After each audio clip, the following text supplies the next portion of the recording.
गया में पिंडदान करने के बाद भी क्या श्राद्ध करना पड़ेगा? गया में पिंडदान होते हैं, पिंड नहीं छुड़ाया जाता। आप पिंड छुड़ाने का बात मत करो।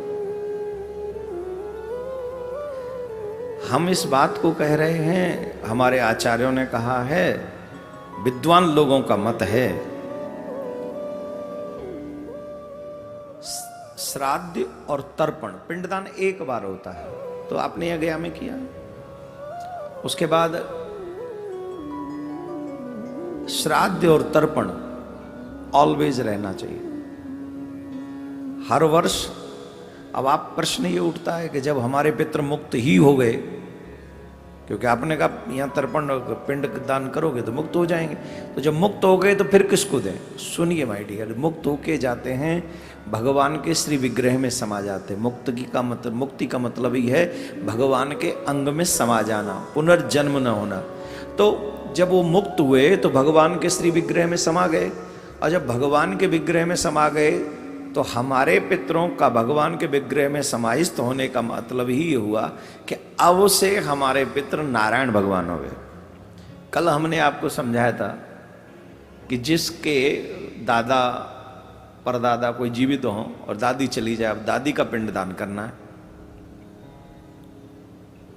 तो दादा तो अभी है, तो उसकी जगह नारायण भगवान को पिंडदान दिया जाता है, और दादी है तो वहां लक्ष्मी माँ को पिंडदान दिया जाता है। इसका मतलब असल में तो हमारे पितृ जो हैं वो भगवान ही हैं, उन्हीं से हमारा संबंध है। इसलिए जीवन पर्यंत जब तक हम हैं तब तक हमें श्राद्ध और तर्पण अवश्य करते रहना चाहिए, अपने पितरों को मनाने का प्रयास करते रहना चाहिए। ये बहुत सारी चीजें हैं जो भ्रम से काम नहीं चलेगा। कई लोग हमें भ्रम में डाल देते हैं, और भ्रम में डालती हैं हमारी लोग बातें। हम जिनका संग करते हैं वो कई बार ऐसी ऐसी बातें बता जाते हैं, हमारा भ्रम बढ़ जाता है। इसलिए भ्रम नहीं बढ़ाना है। संबंध शास्त्र से हो तो शास्त्रीय विधान को ही सुनना चाहिए, लोक विधान फिर वहां काम नहीं करेगा। और जहां लोक रीति की बात हो वहां फिर लोगों जो वयोवृद्ध हैं, बुजुर्ग हैं, जिनके सामने लोक रीति उपस्थित रही है, उनसे जानना चाहिए। तो कुछ चीजें बुजुर्गों के माध्यम से जाननी चाहिए और कुछ चीजें शास्त्रों के माध्यम से जाननी चाहिए। हमारे आचार्यगण विद्वान सत्पुरुष ऐसा कहते हैं, गया में पिंडदान करने के बाद भी घर में श्राद्ध अवश्य करते रहना चाहिए।